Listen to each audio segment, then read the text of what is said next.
Toucher vaginal, c'est un geste médical qui est pratiqué par un professionnel de santé par un ou deux doigts, gantés, lubrifiés et introduits délicatement dans le vagin de la femme. Et ce geste doit répondre forcément à un objectif médical bien défini.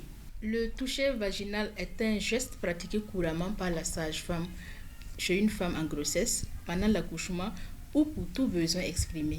Aujourd'hui, nous recevons Madame Bintou Sanou, sage-femme, pour comprendre plus sur le toucher vaginal. Bonjour Madame Sanou et bienvenue à Queen Mapa.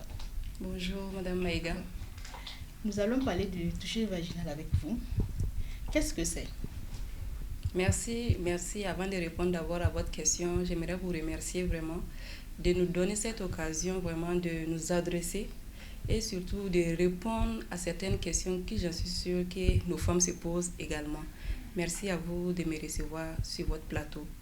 Et pour revenir à la question, il faut dire que le toucher vaginal, c'est un geste médical qui est pratiqué par un professionnel de santé par un ou deux doigts, gantés, lubrifiés et introduits délicatement dans le vagin de la femme. Et ce geste doit répondre forcément à un objectif médical bien défini. Et quel est son intérêt? Ok. Le toucher vaginal vise plusieurs objectifs. Comme je l'ai dit, ça doit être des recommandations médicales. Le toucher vaginal permet de savoir si le col est long ou court, si le col est ouvert ou fermé, d'apprécier l'aspect du col de l'utérus, la présentation du bébé pendant l'accouchement et surtout d'évaluer les degrés d'ouverture du col de l'utérus pendant l'accouchement. Toutes ces informations vont permettre aux professionnels de la santé de prendre des décisions pour le bien-être de la maman et de l'enfant. Pour une femme enceinte, est-ce que c'est à chaque consultation qu'il faut faire le toucher vaginal? Merci pour cette question. Le toucher vaginal n'est pas systématique et comme je le disais, ça doit forcément répondre à un objectif médical. Et de plus en plus, les recommandations encouragent à vraiment limiter les examens inutiles. D'accord. Pendant l'accouchement, on entend parler de doigts. Un doigt, deux doigts.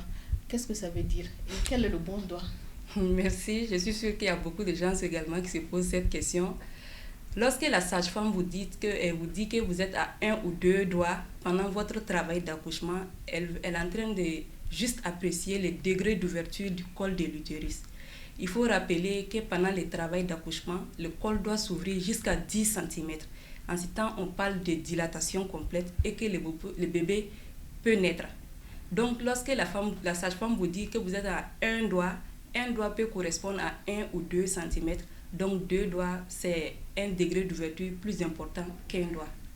Et le bon doigt, c'est lequel?